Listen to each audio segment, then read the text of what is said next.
यहाँ राजा भर्तृहरि की प्रसिद्ध जोगी गाथा दी गई है, जो वैराग्य और त्याग की सबसे महान कहानियों में से एक मानी जाती है। राजा भर्तृहरि और अमर फल की कथा। उज्जैन के राजा भर्तृहरि एक अत्यंत प्रतापी और न्यायप्रिय शासक थे।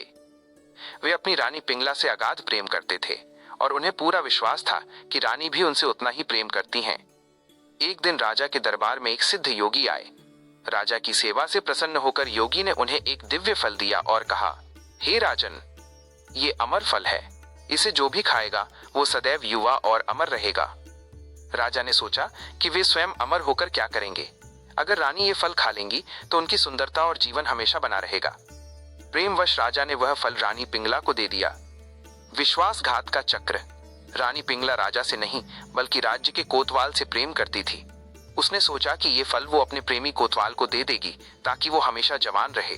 रानी ने वो अमर फल कोतवाल को दे दिया, लेकिन कोतवाल एक वेश्या से प्रेम करता था।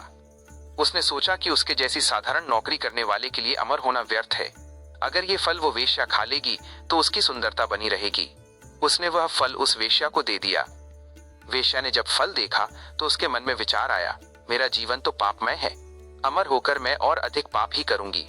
हमारे राजा बहुत नेक हैं, उन्हें अमर होना चाहिए ताकि वे लंबे समय तक प्रजा की सेवा कर सकें।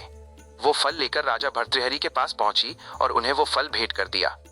सत्य का बोध और वैराग्य। जब राजा ने वही फल दोबारा अपने हाथ में देखा तो उनके पैरों तले जमीन खिसक गई।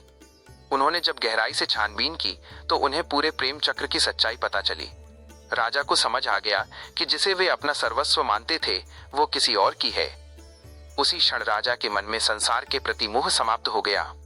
उन्होंने सोचा, जिसके लिए मैं जी रहा हूं वो किसी और का चिंतन कर रही है। वो जिसे चाहती है वो किसी और को चाहता है। धिक्कार है ऐसी माया पर। राजा भर्तृहरि ने उसी समय राजपाट का मोह त्याग दिया। उन्होंने अपने छोटे भाई विक्रमादित्य को राज्य सौंपा और स्वयं गुरु गोरखनाथ की शरण में जाकर जोगी बन गए।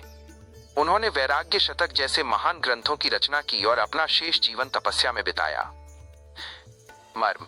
ये कहानी सिखाती है कि संसार की मोह माया और रिश्ते क्षणभंगुर हैं। वास्तविक शांति बाहरी प्रेम में नहीं बल्कि आत्मबोध और ईश्वर की भक्ति में है।